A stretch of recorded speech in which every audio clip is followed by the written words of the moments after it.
Ngayong magpapasko, dagdag trabaho, hanap ni Pedro. Pero ingat pare ko, baka magoyo ng mga manloloko tulad ng modus na ito.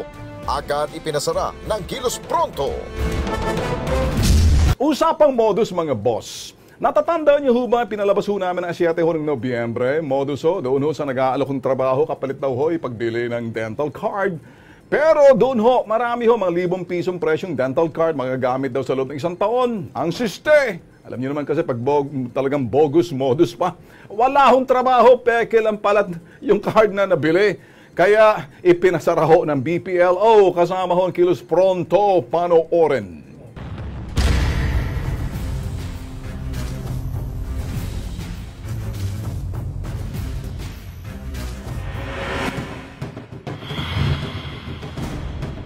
Sinamahan ng KP team ang mga nagre-reklamong biktima sa tanggapan ng BPLO ng Quezon City.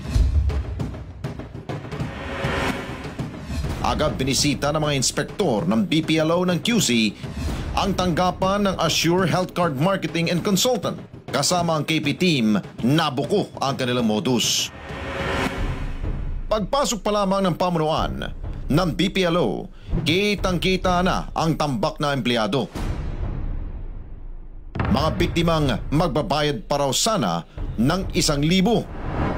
It's a violation, ma'am, na ang permit should be posted sa establishment. Nag-operate po kayo. Okay? Hindi yan tinatago po, ma'am. Ha? For the meantime, mag-i-issue kami ng notice of violation. Okay? Kasi wala ko kayo ma-present na permit sa amin. Hirit ng isang ito para sa 1,000 piso ang kanilang aplikant. Nire-require nyo sila na mag-hire ng applicant pero kailangan nila magbenta ng health card na worth 1,000 pesos. I-explain nyo ngayon, ma'am. It's not worth 1,000 pesos. It's a part of requirement. Kahit sa po entity ng marketing, meron po talaga tayong tinatawag na parang accreditation. Ate, kumusta yung card te? Nagagamit ba? Na-try nyo lahat? Na-try ko po yung health card na to, pero sabi po ng clinic is hindi daw po accreditable. Kasi po, yung Assure daw po, sinungaling. Ayon sa investigasyon ng BPLO ng Quezon City, walang anumang permit ang Assure Health Card Marketing and Consultant. After we inspected, ang naka-remarks dito, walang business permit na pinakita. So, ang operation nila actual Marketing Dental Services Insurance. Wala silang FSIC, wala silang locational. Bagamat tumapila pa ang pamunuan ng Assure Health Card Marketing and Consultant, hindi na ito nakaubra. Sumulat pa yung Assure at sinabi nila na may permit sila. When in fact, they just validated that they are operating without permit because the last permit they have is 2014. At ang address ay sa Batasan Hills. So definitely, as far as you are concerned, it is considered as walang permit at all, nasa maling lugar at unang-una, hindi pa rin naman sila nagre-renew.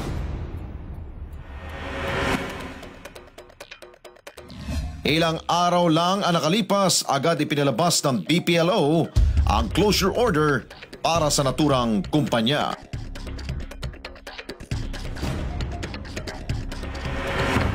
Mabilis. Okay, ito hoy, magsilbi sanang babala etong ganitong klaseng mga trabaho at panloloko, lalo-lalo sa mga establishmento tulad niyang pinasara nila ngayon. Yeah. Ako naman, nagpapasalamat ho sa Quezon City Hall, lalo-lalo kay Gar Domingo. Mabilis sila. Mabilis, no? Sana ganun din lahat yung mga nasusumbong ho sa atin, although ganun naman ang iba, karamihan. Oo.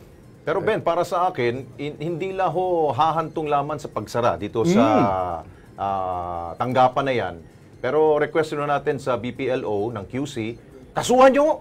Dahil marami ho na biktima ho niyan. Pati balik ko ninyo yung pera. Ay, na nailuwal ho ng ilang po mga biktima po dyan. Hindi pwedeng closure lamang ho. Kasuhan para matuto. Pero una sa lahat, tama yung ginawa nila. Kasuhan yan. Yeah. Pero bago nila kakasuhan, ipasara mo muna. Yeah. Kasi pag hindi mo pinasara, baka tuloy yung ligaya. Kaya naman, kayo, pag nakilos pronto kahit napasara kayo, naku, malaking kahiyan. Hindi ho karangalan kapag kayo pinag-usapan ho rito.